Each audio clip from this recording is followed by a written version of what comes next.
বহুত দিনৰ পৰা আপোনালোকক এইখন যি শ্ৰী শ্ৰী গণেশ মন্দিৰ লটাৰী আপোনালোকক দেখুৱাই আছিলোঁ। গোটেই অফিচিয়েলি ভিডিঅ' মই আপলোড কৰি আছিলোঁ আৰু বুক খেলটো আমাৰ কমপ্লিট হৈ গ'ল। আৰু সকলোৱে চাব বিচাৰি আছিল যে বুক খেলৰ যিটো এল্টো কেটেন সেইটো কোনে পাইছে বুলি। আৰু সেই ভাগ্যৱান ব্যক্তিজনক মই আজি আপোনালোকক দেখুৱাবলৈ ওলাইছোঁ। ময়ো খুব বেছি এক্সাইটেড হৈ আছিলোঁ যে কোনে পাইছে বা কোনে পাব। তো মানুহজনক মই এয়া চিনাকি কৰি দিছোঁ। প্ৰথমে আপোনাৰ নামটো নমস্কাৰ, মোৰ নাম জাকিৰ হয়, জাকিৰ আলী। মোৰ ঘৰ গোলাঘাটত হয়, মই গুৱাহাটীত বেটাপাৰাত থাকোঁ। বেটাপাৰাত মোৰ ঘৰ। নামবিলাক জানিব বিচাৰিম।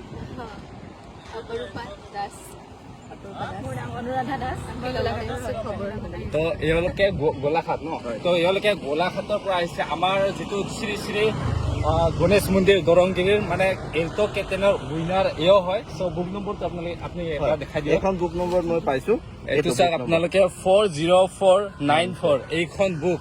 তো আপুনি মানে টিকট কেইখন লৈছিলে? মই টিকট এখন বুক লৈছিলোঁ।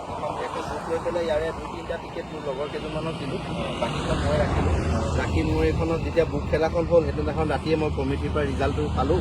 পাই পেলাই মই ভাগ্যৱান আৰু খুব মানে মনত এক্সাইটেড হ'ল যে মই গাড়ীখন জিকিলোঁ বুলি।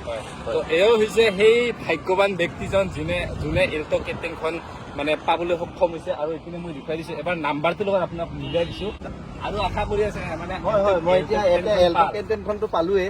ইয়াৰ ভিতৰত 12টা কুপন আছে। এতিয়া কুপনৰ খেলখন অহা 22 তাৰিখে আছে। আৰু যদি কিবা এটা পাওঁ সেইটো আশাৰে আমি মিলাই দিছোঁ। এবাৰ নাম্বাৰটো আপোনালোকক মিলাই দিছোঁ। তো এতিয়া আমি এই নাম্বাৰখন আপোনালোকক মিলাই দিছোঁ। এইটো চাওক, মাৰুতি এল্টো কেটেন 40494। আমি আমাৰ দৰ্শকসকলক জানিব বিচাৰোঁ, যিহেতু অসমত প্ৰায় মানে এই উপহাৰ কুপনৰ খেল হয়, গতিকে আপুনি চাগে বহুত টিকট আপুনি ক্ৰয় কৰিছে আগতে। তো যিহেতু আমাৰ দৰংগীৰ আপুনি প্ৰাইজটো পালে, তো আমাৰ খেলটোৰ বিষয়ে কি ক'ব আপুনি? নহয়, একচুৱেলি দৰংগিৰিৰ যিখন খেলা, এইখন খেলা আমি সৰুৰ পৰা শুনি আহিছোঁ।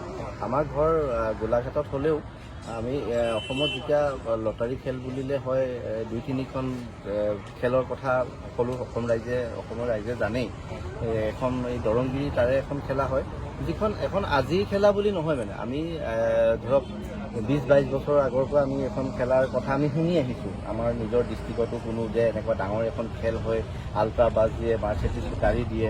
তেতিয়া হয়তো আমি তেনেকুৱা নাছিলোঁ, টিকেট কুপন ল'ব পৰা নাছিলোঁ। যিহেতু যেতিয়াৰ পৰা মই গম পোৱা হৈছোঁ যে টিকেট কুপন কাটিব লাগে, মই কাটিয়ে আহিছোঁ আজিলৈকে এনেকুৱা ধৰণৰ কুপন। আৰু মই খুব ভাগ্যৱান যাতে মই এনেকুৱা এটা প্ৰাইজ পালোঁ। জীৱনত প্ৰথমবাৰৰ কাৰণে লটাৰীত মই কুপনত প্ৰাইজ পাইছোঁ। গতিকে খুব আনন্দিত মই এইটোক লৈ পেলাই। ধন্যবাদ।